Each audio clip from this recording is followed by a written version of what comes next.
«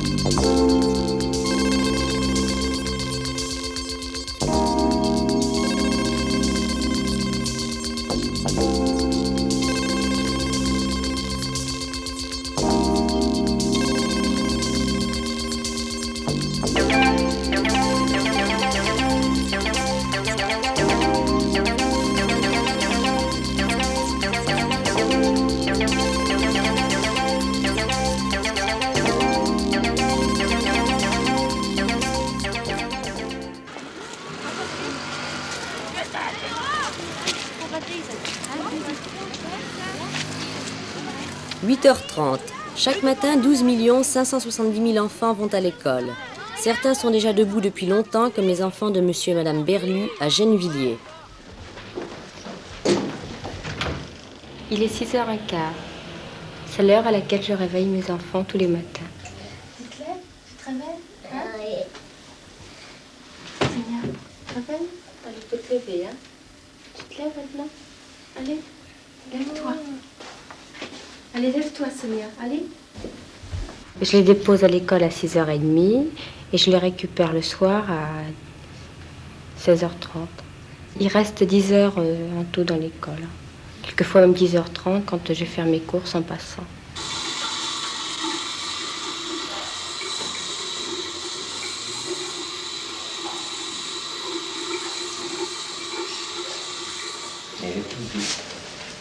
Ils sont endormis, bien endormis, mais enfin ils sont assez vite réveillés parce qu'ils sont couchés très tôt la veille au soir, 20h.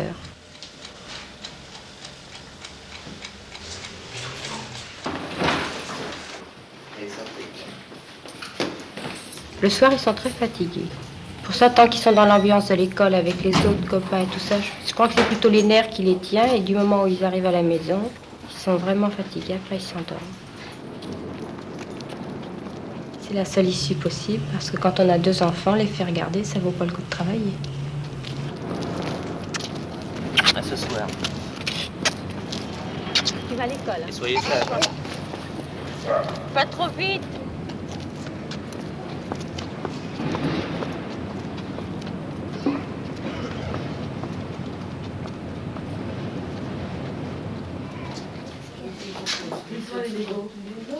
Déposés à 6h30 à l'école, confiés à des femmes de service qui les occupent comme elles peuvent, ces enfants, dont certains n'ont pas 3 ans, attendent 8h30 l'arrivée des maîtresses. Ils resteront 10 heures enfermés à l'école.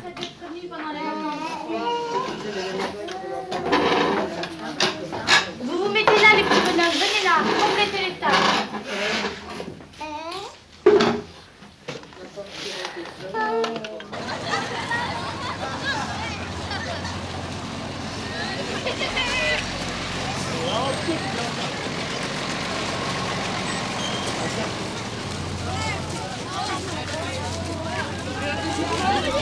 Je prends le car tous les matins à 7h pour aller à l'école au CES du Banlais.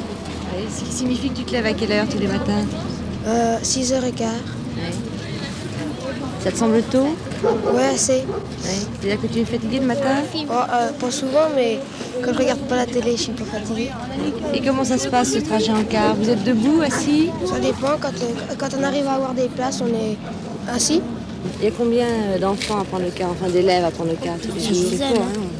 Il y en a plus, il y en a beaucoup. Il y a un car pour les travailleurs, quand même des élèves aussi. Il y a 2 quarts d'élèves, alors ça fait pas mal.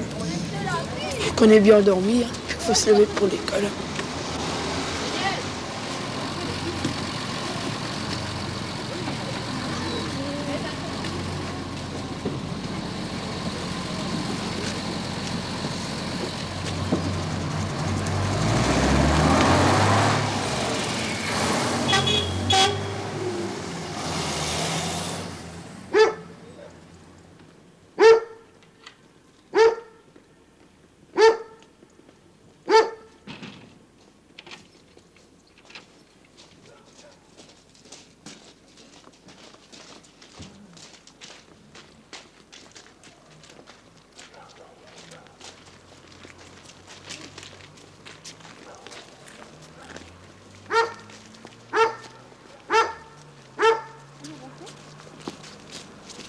Tous les matins à 8 heures, sur cette route de campagne à Breuillé dans l'Essonne, l'exemple de la famille Salès est un cas particulier de fatigue scolaire aggravé par l'absurdité administrative.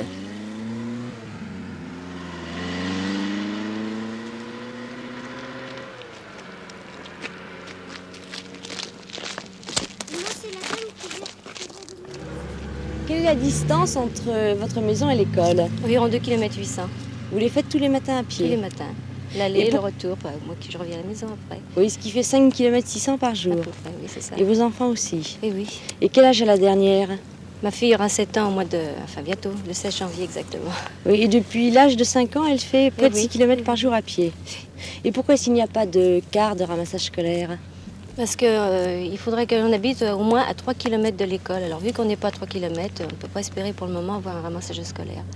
Et vous avez fait des démarches? On a fait des demandes auprès de la mairie. Nos demandes ont toujours été rejetées. Avec cet argument-là, il faut 3 km de l'école. Oui, et les jours des pluies, alors dans quel état est-ce qu'ils arrivent à l'école? Disons trempés. On a beau s'équiper, vous savez, ça dégouline dans les bottes, l'eau tombe dans les bottes, les anoraks sont transpercés. Bien souvent, je donne un pantalon de rechange pour se mettre à l'école. Parce que jusqu'au soir, ils restent à l'école, alors sinon, ils sont mouillés en classe. Et combien pèsent les cartables qu'ils portent pendant ces 6 km? Oh, je ne sais pas, le grand, à peu près 4 kilos. Mon fils, vous voyez, la tête qu'il a, il est fatigué, il a toujours les yeux cernés. Je l'ai monté au docteur, il n'a rien trouvé, c'est simplement la fatigue. Alors, pour l'instant, il est sous vitamine pour essayer de le remonter, mais il est assez fatigué. Et le docteur vous a dit que c'était une fatigue? Uniquement la fatigue. De quelle origine? La fatigue scolaire, disons. Le travail, c'est un gosse qui est assez émotif. Il se fatigue beaucoup à l'école pour y arriver. Il travaille bien, mais disons qu'il se donne beaucoup de mal. Alors, ça, ajouté à la fatigue du parcours, il arrive à la fin du premier trimestre, c'est un enfant qui est vraiment fatigué.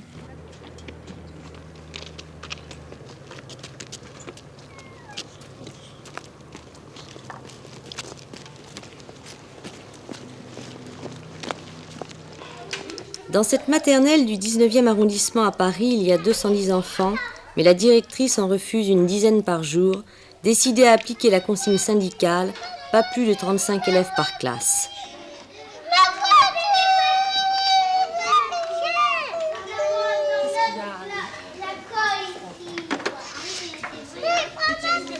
Combien d'enfants avez-vous dans votre section de maternelle? 34 enfants en moyenne, 33, 34, 35 au maximum. Le fait qu'ils soient si nombreux, je pense, favorise les expressions d'agressivité parce que les enfants sont fatigués, excités, nerveux. Et ça, c'est indéniable que le nombre est vraiment un problème là. Et même pour la maîtresse qui ne peut pas répondre à toutes les sollicitations des enfants parce que sans arrêt, ils ont besoin de nous et besoin que, pour le moindre détail, besoin qu'on intervienne. Par ailleurs, le fait qu'ils soient si nombreux fait que beaucoup de choses m'échappent aussi et que je ne peux pas être disponible pour tout le monde de la même façon et que souvent les enfants les plus éveillés, les plus accaparent mon attention et que c'est vraiment très très difficile d'avoir la même disponibilité pour chacun. Vous pensez qu'il ne faudrait pas dépasser un seuil de combien d'enfants par classe? Chez les petits, pour que ce soit vraiment très bien, je crois qu'il en faudrait 15. La détérioration des conditions de travail, les effectifs surtout très lourds, les locaux inadaptés, les crédits insuffisants, font que l'école est loin de répondre aux besoins de développement de l'enfant, à ce que devrait être l'école maternelle, qui est un lieu privilégié où s'éveille la personnalité, où l'on peut réaliser des tas de choses. Les moments de fatigue les plus spectaculaires sont certainement les moments où les enfants mangent à la cantine et restent le soir après 4h30. Nous avons un local, mais qui est trop exigu. Pour 100 enfants qui mangent, 100 à 110 enfants qui mangent chaque jour à la cantine. On est donc obligé d'organiser 2 services. Ce qui pose évidemment sur le plan matériel, sur le plan de la disponibilité du personnel de service, des problèmes énormes. Mais l'idéal serait qu'il y ait des petites salles de restaurant où les enfants précisément se retrouvent par petits groupes, par 8 ou 10, de façon que ça réponde vraiment à un moment éducatif. Et non pas encore en grand groupe. Une seule cour de récréation, quand il y a 6 classes, c'est insuffisant. On livre les enfants sur une aire de béton où ils n'ont rien à faire qu'à se battre. Il y a des arbres, on ne peut pas grimper. Alors c'est d'autant plus contradictoire que dans les grandes villes, les enfants ont besoin de mouvement, sont justement frustrés par rapport aux enfants de la campagne, auraient besoin de se rouler dans l'herbe, de grimper aux arbres. Là, non seulement les cours ne sont pas équipés, mais nous disposons de crédits tellement dérisoires que nous ne pouvons pas faire face à l'achat de matériel indispensable. Les crédits à la ville de Paris, 34 francs par an et par enfant. Le dortoir qui a été construit est prévu pour 30 lits. Il y a 70 enfants qui dorment. Et il devrait y en avoir plus si vraiment on devait répondre aux besoins des enfants qui ont besoin de dormir. Alors on opère une gymnastique quotidienne. C'est-à-dire qu'on transforme chaque jour une classe en dortoir. À 11h30, les femmes de service transportent des lits, poussent les tables, les chaises et installent la classe en dortoir. La sieste terminée, elles doivent de nouveau replier ces lits, les ranger. Et en plus, c'est une classe, donc ce n'est pas un dortoir, il n'y a pas de rideau. Les enfants sont quand même plus ou moins entassés.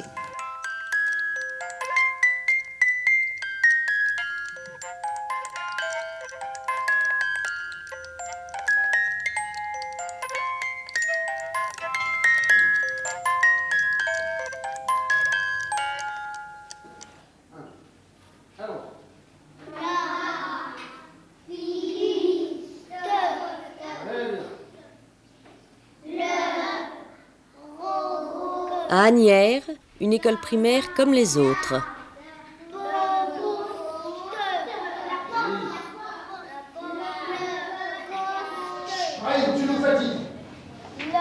Le petit âne a la cuisse qu'a un cadenas. Non. Tu le connais ce mot-là. La cabane. C'est pas la ferme.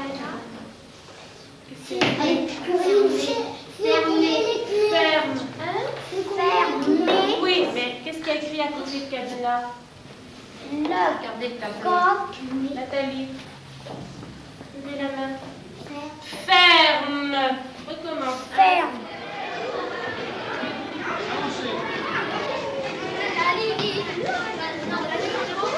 Quand tous les gamins sont arrivés, à 8h30, ils sont 400. Alors les escaliers, je pense que, notamment ceux qui sont au 3e, j'ai calculé à peu près, on passe à peu près une demi-heure par jour dans les descentes et les montées.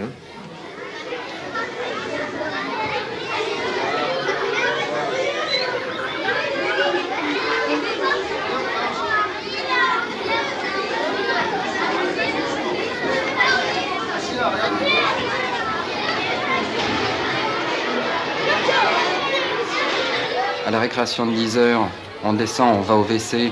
Vous voyez ce que ça donne. 400 enfants qui vont au WC. Il faut les canaliser.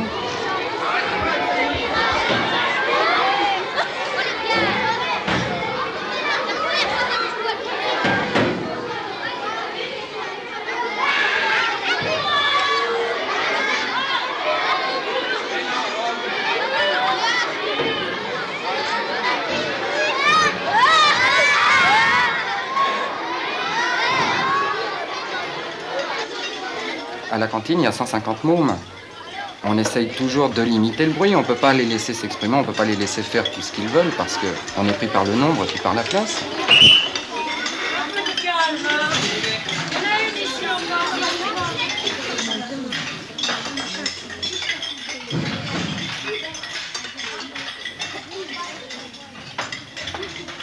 Dis-moi, tu n'as pas le droit de parler quand tu manges? Ça dépend des maîtres. Et aujourd'hui, qu'est-ce qui s'est passé? Je sais pas, peut-être parce qu'il y en a, ils sont les imbéciles, après je suis obligée de les surveiller, sinon on se fait disputer par les maîtres.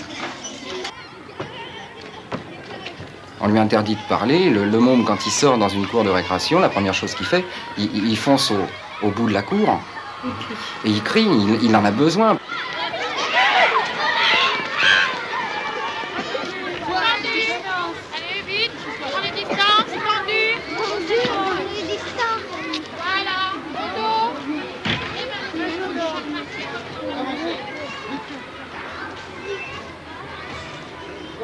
Qu'est-ce que tu penses de l'école? Moi, je pense que l'école, c'est une prison.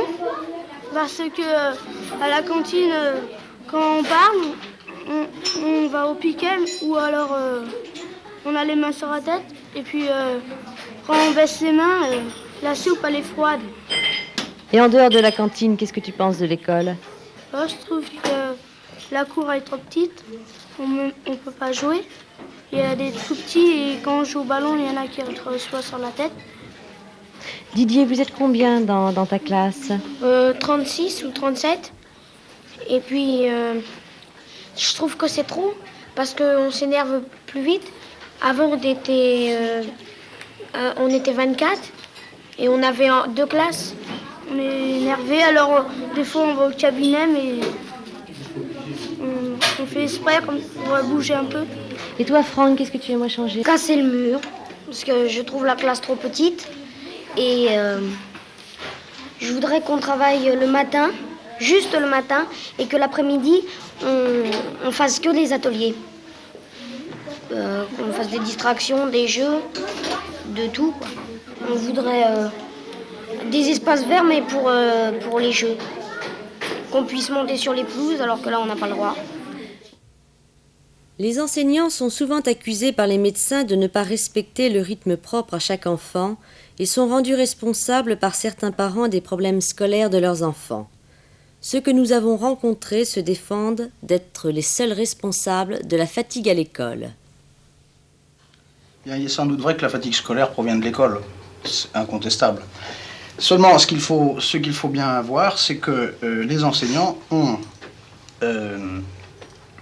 la responsabilité de classe et que l'organisation de ces classes ne dépend pas d'eux. Ce n'est pas par hasard que l'on confie une trentaine d'enfants en moyenne à chacun, et dans ces conditions, et qu'on entasse cette trentaine d'enfants dans un local. Dans ces conditions, il est obligatoire que chaque enfant soit pris dans une vie de groupe, et c'est sans doute ces conditions objectives qui sont la cause de la fatigue scolaire. Je sens que les gosses sont fatigués, qu'ils sont énervés. Même si j'essaye de faire d'autres activités, je sens qu'il me manque, j'ai pas de réponse à leur apporter. Alors je change ma façon de travailler le plus souvent possible, mais finalement je me demande si c'est bon, parce qu'il faut quand même pas rester dans un cadre strict, et que j'avoue que je suis complètement désarmé. Alors les spécialistes, les pédiatres, bien sûr, c'est facile, mais eux, ils ont une formation qu'on n'a pas eue. Les besoins physiologiques des gosses, je l'ai jamais appris, moi. Et comment est-ce que vous pensez qu'il est possible alors de maintenir la curiosité et l'attention des élèves avec des effectifs de cet ordre et dans des conditions pareilles? Comment est-ce qu'il est possible d'intéresser les enfants sans les fatiguer?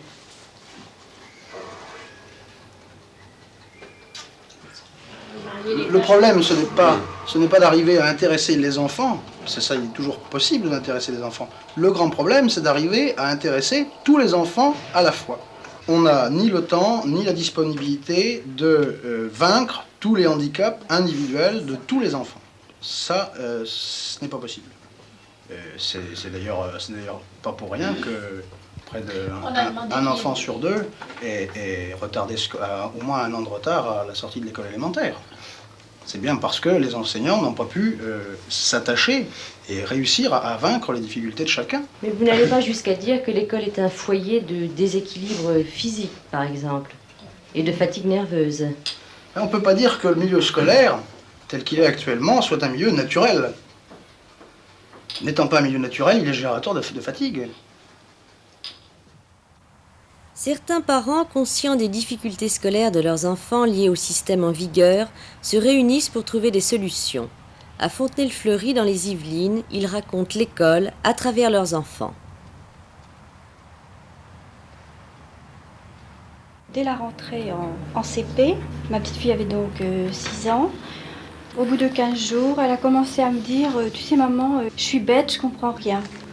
J'ai un peu laissé passer quelques jours et puis je suis allée voir la directrice, enfin la maîtresse, et elle m'a confirmé que Delphine, ça n'allait pas du tout, qu'effectivement, elle ne s'intégrait pas du tout. Bon, enfin, j'ai laissé passer quelques jours encore, puis l'enfant me semblait inquiète, elle dormait mal, et puis elle était triste, enfin, je sentais qu'elle jouait pas facilement. J'ai voulu avoir le cœur net, je suis retournée encore voir la maîtresse. Elle ne m'a jamais bien accueillie. Alors là, la maîtresse de l'école maternelle qui l'avait eu m'a dit, mais enfin c'est invraisemblable, si Delphine ça marche pas. Delphine était brillante à l'école maternelle, elle avait beaucoup d'imagination, d'invention, c'est une enfant pleine de vie, très pétulante. Si donc elle est comme ça, c'est qu'il y a peut-être un blocage. Alors on a commencé la ronde des spécialistes. Alors on a commencé par vérifier si les yeux ça allait bien, s'il n'y avait pas quelque chose de détraqué, le généraliste, tout le monde. Enfin ça s'est terminé avec un électroencéphalogramme où finalement on a décelé qu'elle n'était pas complètement idiote et qu'il y avait quelque chose à en tirer, quoi. Mais on avait bien commencé. Alors on a voulu quand même essayer de l'aider tout seul parce qu'on voulait pas trop avoir affaire aux spécialistes. Et à ce moment-là on a vu la directrice encore une fois. Et on lui a demandé un petit peu comment on pouvait aider l'enfant à travailler, parce qu'elle avait une méthode de lecture qui était la méthode du sablier, à laquelle les parents ne comprennent pas grand-chose s'ils ne sont pas dans le coup. Hein. Il semble qu'elle, il comprenait grand-chose, pas tellement plus que nous, étant donné qu'elle avait une formation en 3 jours pour apprendre ça, enfin 3 demi-journées, et c'est pas ça qu'elle a dû la former tellement bien, quoi. Alors, elle enseignait ce qu'elle pouvait, de la façon dont elle pouvait, et finalement, résultat, Delphine, elle pigeait pas. Alors, elle se culpabilisait terriblement. Tous les soirs, en rentrant, ben, ça continuait, quoi. Je suis idiote, j'y arrive pas, je m'en sortirai pas. Elle pensait à ça toute la nuit, elle dormait mal, et elle avait des problèmes dont on savait vraiment pas trop comment faire. Alors on a parlé un petit peu avec les amis, je suis retourné voir la directrice avec Françoise, et alors là, au comble, aux merveilles, on nous dit, de toute façon, votre fille, c'est une paresseuse. Bon, à 6 ans, c'est pas mal, quoi, on a trouvé ça extra. Bon, on a réalisé qu'il n'y avait rien à attendre de ce système-là, qu'il fallait trouver autre chose. Par nous-mêmes. Par nous-mêmes. Qu'est-ce qui vous a frappé quand vous avez découvert le milieu scolaire ? Ce qui m'a surtout frappé, c'est que tout allait mal. Tout allait mal et que on venait nous demander à nous médecins d'arranger les choses, alors même que nous n'étions ni formés ni compétents pour arranger ces choses qui étaient le problème de l'école.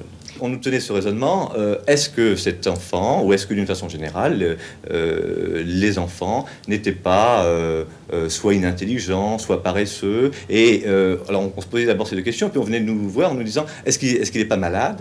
La majorité des enfants, sinon la majorité, beaucoup, lors de notre consultation, n'allant pas bien, on s'est dit, au moins au niveau statistique, c'est plus possible que ce soit ces enfants-là qui ont des difficultés propres, personnelles à eux, et qu'on va pouvoir arranger. C'est l'ensemble du système qui ne va pas bien. À l'heure actuelle, pour tous les enfants, quel que soit leur âge, on leur demande 6 heures de travail à l'école par jour. Depuis des travaux récents et des travaux plus anciens qui remontent au début du siècle, on sait que cette quantité d'horaire est beaucoup trop élevée et qu'une fatigue apparaît beaucoup plus tôt chez les enfants.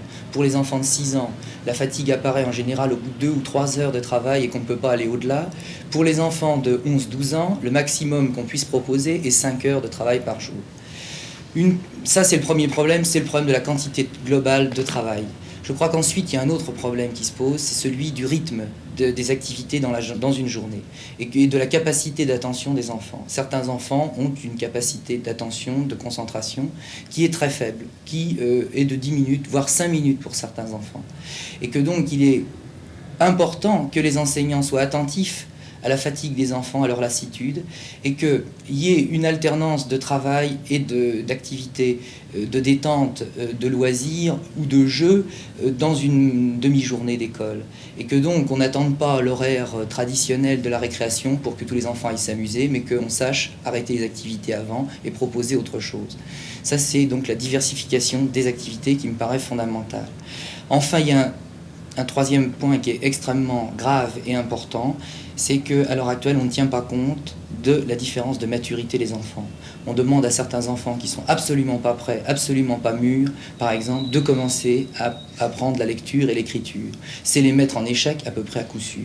On demande à tous les enfants, tous, d'apprendre les mêmes choses au même moment, en méconnaissant complètement le fait que les enfants sont différents, qu'ils n'ont pas tous les mêmes désirs, qu'ils n'ont pas tous le même bagage intellectuel, socio-culturel quand ils arrivent à l'école, qu'ils n'ont pas tous le même langage. On méconnaît tout ça et on en aboutit à un immense gâchis qui est l'échec scolaire actuel. Lorsque, en plus, on va demander à cet enfant et les parents vont le demander de faire des devoirs du soir, alors là on arrive au comble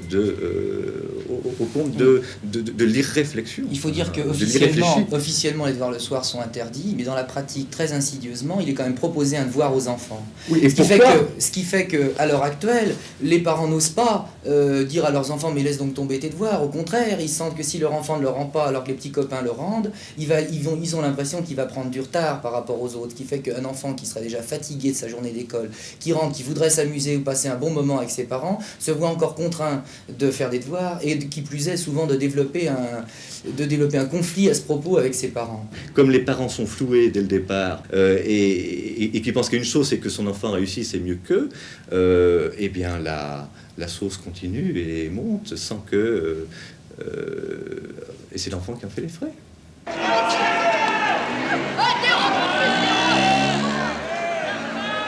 Je m'appelle Clotilde, j'aurai 14 ans le mois prochain. Je suis en 3e. Je suis entrée en classe à l'âge de 3 ans. Je quitterai l'école dans 3 ans. J'aurai donc passé près de 15 ans à l'école, ou 135 mois, ou 2700 jours.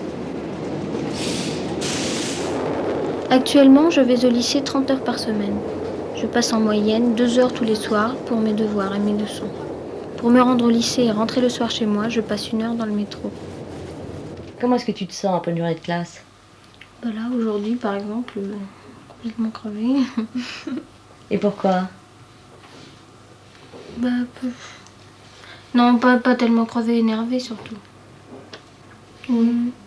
Enfin, ça dépend, je sais pas. Hein, Sylvie, comment tu te sens? Non, mais c'est surtout, je sais pas, rester, Bon, aujourd'hui, on avait jusqu'à 4 heures, mais enfin... Les jours, on rentre énervé. Quel jour, par exemple? Les jours longs, d'abord. Le jeudi. Et pourquoi? Jeudi. Parce les jours, on sort à 5 heures. D'abord, la dernière heure est insupportable. Ouais. Personne n'écoute. C'est établi, je vois pas pourquoi ils insistent.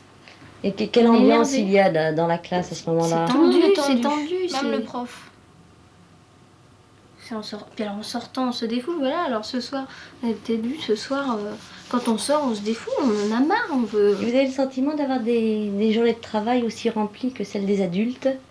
Et puis il y a le travail. On a déjà 30 heures au lycée, je crois, cette année. Oui, 27, 28, c'est ça à peu près. On les fait vite, nos 40 heures avec des petits trucs extrascolaires. Enfin, surtout qui se rattachent. Avec le travail à la maison, c'est vite fait. Surtout, on a du mal à avoir des activités extrascolaires parce que avec le travail, puis généralement, on essaie des jours de congé, on essaie de se reposer. Qu'est-ce que vous faites justement le dimanche? Dehors. Dehors on dort. Moi, je dors très longtemps pour me reposer justement. Des fatigues de l'école? Oui. Vous avez le temps de lire, de vous occuper de vous? Non, oui, cette année, on nous dit, on nous prévient, c'est la 3e, c'est la dernière année où vous pourrez lire. Alors lisez. On va monter une bibliothèque. On peut pas, on n'y arrive pas. Moi, rien, je sais pas, ça m'a bloqué déjà le début de l'année qu'on me dit ça. L'année dernière, je dévorais. Cette année, j'ai lu... j'ai peut-être lu 3 livres, je sais pas combien. Moi, j'ai peut-être lu 3 livres depuis le début de l'année. Même pas 2. Je sais pourquoi. On n'a pas le temps. Pas le temps, et puis le soir, on est complètement... je sais pas, je suis axée, moi. Moi, le soir, quand je rentre, ou alors je me couche, ou alors je révise mes leçons. Alors, de toute façon, j'ai pas le temps de lire. Qu'est-ce qui est le plus dur à vivre à l'école, à votre avis? Qu'est-ce qui est le plus fatigant? Peut-être que... le temps, d'abord, l'attention qui doit toujours être portée. On doit jamais lâcher le fil. Si on lâche quelque chose, si on veut s'intéresser à quelque chose, il faut pas lâcher en fait. Puis surtout comme ce matin, justement, on a eu, je sais pas, les 4 matières quand même qui sont très importantes. On a eu maths, français, puis latin et encore la première langue allemand, anglais. Et ça, il faut soutenir l'attention pendant 4 heures. En plus, ça et le bruit, parce que le bruit... on a beau sortir des 4 murs de la classe, à l'interclasse, tout le monde crie. Oui, c'est beaucoup. Vous trouvez qu'on décide de votre vie à l'école déjà? Oui. En 3e surtout. Même avant. Ils se débrouillent pour poser des barrières partout. Pour nous bloquer dès le plus... dès le début. Ouais, dès la 6e. Mais surtout en 3e, parce qu'en 3e, ils ont notre vie entre leurs mains finalement. Parce qu'ils décident de tout. Et quelle idée vous allez garder de ces 15 ans passés à l'école? Je sais pas. C'est divers. Il y aura des points de repère, des souvenirs, mais c'est long. Je penserai toujours que ça a été trop long. Toujours vouloir en sortir. Moi, j'ai qu'une hâte, c'est d'avoir fini. Vous avez envie que vos enfants vivent la même expérience que vous? Oh non, non. Pourquoi? Parce que c'est pas agréable. agréable. Parce que je trouve pas ça. Parce que moi, très je suis pas agréable, très alors. heureuse là-dedans. J'ai pas envie. Si j'ai des enfants, j'ai pas envie qu'ils soient malheureux. Pour beaucoup d'enfants, énormément d'enfants, les acquisitions qu'on demande de digérer sont des corps étrangers, qui engendrent, et alors ils sont dans une situation, je dirais, de rejet, d'inappétence, de déplaisir. Ils ont l'impression qu'on veut les aliéner, qu'on nie leur personnalité, ce qui les intéresse. Et il y a là une sorte, chez beaucoup d'enfants, une sorte de mécanisme de défense préventif contre la fatigue. Des enfants qui paraissent inconscients, qui semblent s'amuser, qui semblent ne pas s'intéresser à leur travail et qui sont appelés paresseux, sont en réalité des enfants qui se défendent contre des corps étrangers. Et ça, c'est très difficile à comprendre chez l'adulte. Oui, pourquoi y a-t-il rejet de cette école par les enfants? Alors, voilà, vous arrivez là au problème essentiel, c'est que c'est une école qui est faite pour 20% des enfants, et pas plus. Et on demande aux autres de s'aligner parce que c'est une école qui, au départ, était faite pour sélectionner les cadres de la nation. 3 parents sur 4 sont à peu près sûrs actuellement que leurs enfants n'auront pas le bac. Un parent sur 2 peut compter que leur enfant aura des difficultés énormes sur le parcours scolaire. Par conséquent, ils sont les victimes, avec leurs enfants, de ce processus. Mais pourtant, ils en sont les complices, dans la mesure où ils acceptent ce système, et les pauvres ne peuvent pas faire autrement parce qu'ils ne voient pas qu'il puisse y en avoir un autre. Or, il peut y en avoir un autre qui ne stériliserait pas les possibilités de leur enfant. Parce que c'est ça, le grand reproche qu'on peut faire à l'éducation actuelle, n'est-ce pas? C'est qu'on veut apprendre quelque chose que les enfants ont beaucoup de mal à apprendre et on ne leur apprend pas ce qu'ils pourraient apprendre. On ne les développe pas dans le sens où ils pourraient l'être. Pour en faire des gens qui pourraient décider, qui pourraient se situer mieux, qui pourraient mieux se confronter aux réalités, et des gens plus responsables, enfin des gens beaucoup plus évolués, parce que, et ça intéresse tout le développement de la nation. Eh bien, ils sont complices de ce système qui est un système d'antidéveloppement ou de sous-développement.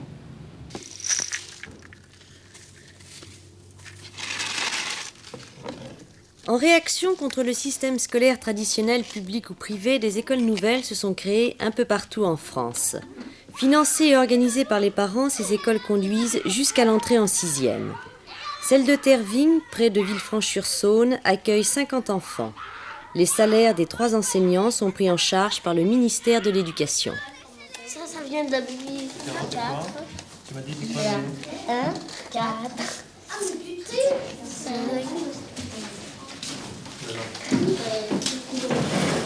Je pas trouvé de 14. Le but de notre travail ici est de laisser un enfant vivre sa vie naturelle d'enfant, c'est-à-dire en règle générale, ce que l'on appelle l'enfant mal élevé, par exemple, est un enfant qui a un esprit critique en règle générale. Nous voudrions qu'il garde cet esprit critique dans le respect des autres, dans la conscience d'une vie sociale. Je ne sais pas pourquoi, en règle générale, le fait de lire et d'écrire est perçu comme quelque chose de très triste. Moi, je n'ai toujours vu que des enfants heureux qui avaient envie d'apprendre à lire, quand on leur laissait le temps d'avoir envie d'apprendre à lire. Pour nous, il n'est pas obligatoire d'apprendre à lire à 6 ans. L'important est de ressentir ce besoin de communication. Et quand un enfant a le temps de vivre le plaisir de vivre le besoin de communiquer, le pousse à apprendre à lire. Notre but n'est pas d'aider les enfants à être sans problème. Notre but est de les aider à être forts, à être heureux, quelqu'un d'heureux et quelqu'un de fort. Et d'arriver face à ces problèmes à trouver des solutions, à savoir que la force est en eux et dans la relation avec les autres. Et que si cette relation existe toujours, ils trouveront les solutions aux problèmes qui se posent à eux. J'ai une fille qui a vécu 3 années dans un système traditionnel, normal, et dont je l'ai sortie au bout des 3 années parce que vraiment c'était très mauvais. Une enfant qui a été très traumatisée, surtout la dernière année par l'école. Une enfant qui était devenue pleine de tics, complètement très nerveuse, qui pleurait beaucoup, qui ne mangeait plus, qui était très mal à l'aise à l'école surtout par le programme scolaire qui était pour elle très chargé. Quelle était la solution? La mettre dans une école privée traditionnelle, je ne voyais pas bien la solution. Je cherchais et que là, j'ai connu une personne qui m'a indiqué l'école nouvelle de Tervigne, qui pour moi m'a fait... J'ai connu Michel, nous avons beaucoup discuté, et pour Florence, c'était la meilleure des solutions, quoi. Tout ce qui a fait ce qu'il y a de bénéfique. Racontez. Une enfant qui, du jour au lendemain, a perdu tous ses tics, s'est trouvée très bien à l'école, il venait en riant, était très contente et cherchait à apprendre, chose qu'avant, elle ne faisait jamais. Elle aimait lire, elle aimait... elle fait pas des miracles, elle est pas... Mais enfin, j'ai une enfant, pour moi, qui est stable, qui est normale. Et pourquoi ce changement, à votre avis? Quand même, la méthode joue beaucoup. La méthode est quand même totalement différente. On n'oblige plus. Les enfants viennent petit à petit à travailler d'eux-mêmes. Ils comprennent pourquoi il faut qu'ils fassent ça. On ne les a pas obligés à le faire. On leur a fait comprendre la raison qu'il fallait le faire. Aujourd'hui, votre fille a quitté Tervigne. Aujourd'hui, elle a quitté Tervigne, oui. Elle est rentrée en 6e. Chose qui me posait beaucoup de problèmes parce que j'ai toujours l'impression, avec ses échecs, qu'elle ne pourrait jamais arriver. Elle est fort bien arrivée avec une seule année de retard, quoi. Cette année qu'elle a pris en préparatoire. Et quel souvenir elle garde de Tervigne? Tervigne, c'est le... Comment pourrait-on dire? Le paradis. Vous savez, c'est des enfants privilégiés d'aller dans une école nouvelle. Pourquoi? Parce que c'est très privilégié. Les enfants sont heureux, ils sont... Parce que vous savez, je ne crois pas qu'en école traditionnelle, il y ait beaucoup d'enfants qui sont vraiment à l'aise, même ceux qui apprennent bien. Je ne le crois pas. Si on les interroge, ils ne sont pas toujours à l'aise. Dans le système scolaire actuel, il existe des solutions, celle par exemple de l'instituteur Freinet, dont la pédagogie est appliquée par certains enseignants. Près de Nevers, Jacqueline et Raymond Massicot ont peut-être trouvé ici le modèle d'une école heureuse. Alors, Daniel a quelque chose à dire. Nous, quand on était petits, on ne savait pas lire, alors on a été dans une grande classe et puis c'est pour apprendre à lire. Allez, vas-y, mets-les toi-même. Voilà. J'ai commencé à enseigner comme on me l'avait fait, c'est-à-dire d'après des souvenirs d'enfance. Et puis très vite, je me suis rendu compte que ça n'allait pas. Mes gosses s'ennuyaient. Je sentais que mes gosses s'ennuyaient et moi aussi je m'ennuyais. Et puis petit à petit, je me suis rendu compte qu'on pouvait améliorer les relations. Parce que pour moi, la pédagogie, ça n'existe pas. C'est surtout un problème de relations. Et très vite, avec Jacqueline, on s'est aperçu qu'il fallait faire autre chose. Et on a découvert, on s'est rendu compte qu'il y avait autre chose de fait déjà. Il n'y a pas d'enfant passif, il n'y a pas de cancre. Dans la mesure où on démolit cette notion de cancre, chacun a la possibilité de se réaliser, soit dans les matières dites scolaires, mais aussi bien dans le domaine de l'art, de la poésie, de l'imprimerie, enfin dans tout ce qui leur est proposé, parce que notre pédagogie est une pédagogie de choix. Les enfants étant amenés à s'organiser, disons à s'autogérer, entre guillemets, à faire des bilans, à prendre conscience, et parce que moi je me remets en cause, mais aussi ils doivent se remettre en cause. À quoi elle sert, la maîtresse? À nous aider, c'est tout. Nous faire comprendre et puis nous expliquer. Elles aidaient dans les ateliers. Tu crois que la maîtresse attend tes idées? Ah non, c'est les idées de l'enfant. Oui, elle a besoin de des idées. Elle ne doit pas nous dire ses idées. Elle attend les tiennes. Oui. Les activités de l'enfant sont motivées puisque c'est lui qui les choisit. Et deuxièmement, étant donné que c'est lui qui les choisit, ou plutôt eux, les enfants, elles sont très variées.